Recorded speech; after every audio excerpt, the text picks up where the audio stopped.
Hello and welcome back to Kids Get Money. Today we are on the Everyday Money Talks track. I'm Annette Rose. I'm the founder and CEO of Kids Get Money. A little reminder before we get started to like and subscribe and hit the bell so you know when episodes are going live every week.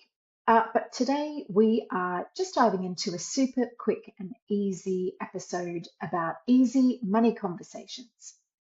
So I think we all want to raise money savvy kids, but a lot of parents struggle with how do I bring this into everyday? How can it just be simple instead of some big complex conversation about all the money things?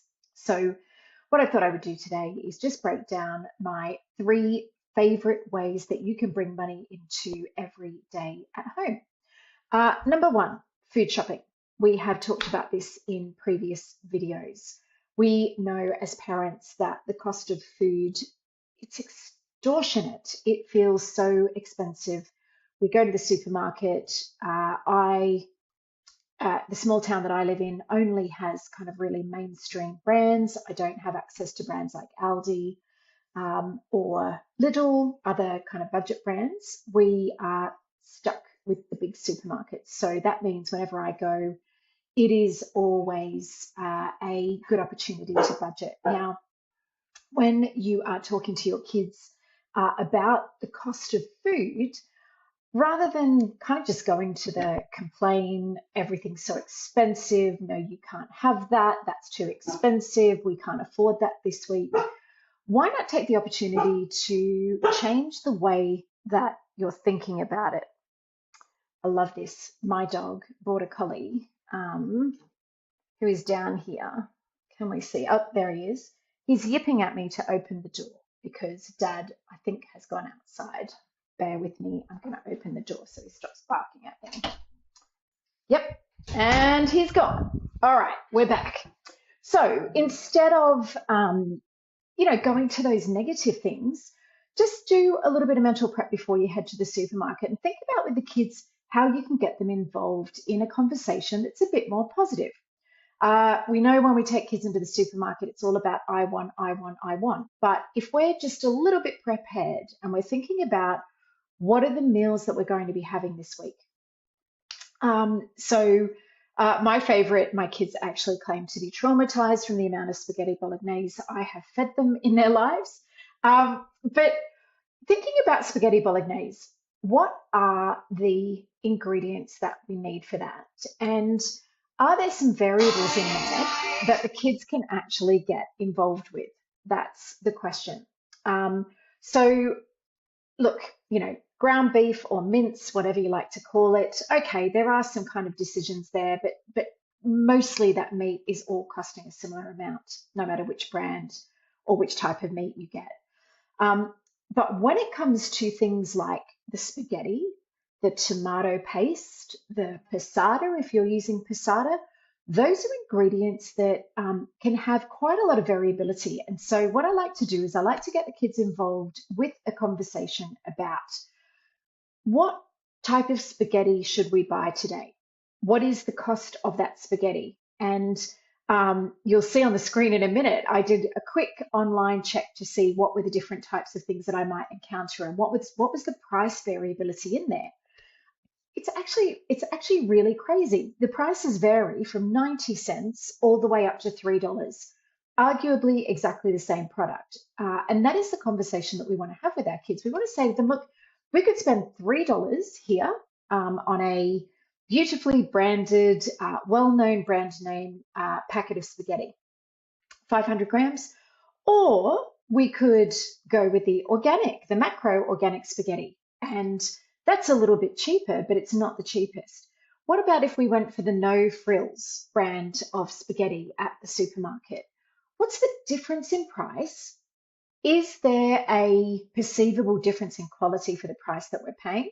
What is the price per unit? So instead of looking at sales prices or the price of the package, we can also teach kids how to look at the unit prices. That's a way for kids to learn how to avoid getting sucked into sales stickers, but actually inquiring and saying, if we looked at each of these 3 packets, what would the cost per 100 grams be? And when you look at the slide that I put up there, you can actually see the difference in those cost per 100 grams and how they range. So that's one of my favorites. And you can repeat this over and over and over again. Have the kids make the choice about which thing they want to spend that money on, and what might you do with the leftovers? So, if you make enough savings, does that mean the kids get a treat? Does that mean they get ice creams? What is it that you're trading off and helping them to understand how to make those decisions? So that's number one. It's mealtime, and it's showing kids how to make a smart choice with the money that they have available to them. All right. The second idea that I have for you this week is bringing it from the supermarket to the table. So thinking about the choices that we made when we were at the supermarket and engaging kids in a discussion about, well, we made choices in the supermarket about what we were going to buy, but how does that food actually get to our table? What are the processes that it goes through? We could compare that with the price of going to McDonald's. So, maybe there is a family takeaway night at home where you go out and you go to the supermarket and you buy nuggets, you buy burgers, and you make everything at home, and you look at the cost of that and you have a conversation about, well, that's much, much closer to the paddock. It's closer to where the food came from. What about when we go to McDonald's? What does that cost us? How much money are we spending there? What things have they added into the food? What is mass production actually doing to our environment? And that's a really interesting conversation to kids, because a lot of kids don't understand the food chain, the manufacturing chains, and where our food is coming from. So that's another way to engage them in thinking about the cost decisions that we're making, the choices that we're making with the money that we have, and what it's actually doing to our environment. Where is the sustainability of that? So that's another really fun conversation to have with kids. All right, number three, we're at 7 minutes. I'm trying to get in under 10 minutes today. Number three is the conversation about saving. So I like to, once a week, when we're dishing out pocket money, have a conversation with the kids about, okay, pocket money is coming. Let's say it's $10 for the younger kids. How much money are you going to be allocating into each of your buckets this week with your pocket money? There should always be a savings bucket. So we need to make sure really early on that we're setting this with kids, that we have a bucket for the things that we need. We have a bucket for the things that we want right now, and we have a bucket for the things that we're saving. Now, that could be the 70-30-10 apportioning rule that you're starting to introduce to them. So 70% for needs, 30% for wants, 10% for saving or future needs, or this idea that we're paying ourselves first for our future goals. I like to teach kids how to set a goal, because we all have dreams. We all have these things that, they're a bit pie in the sky. I want to go on a big holiday. I want to buy a big car. I want to upgrade my house. But those are dreams until we actually turn them into a goal.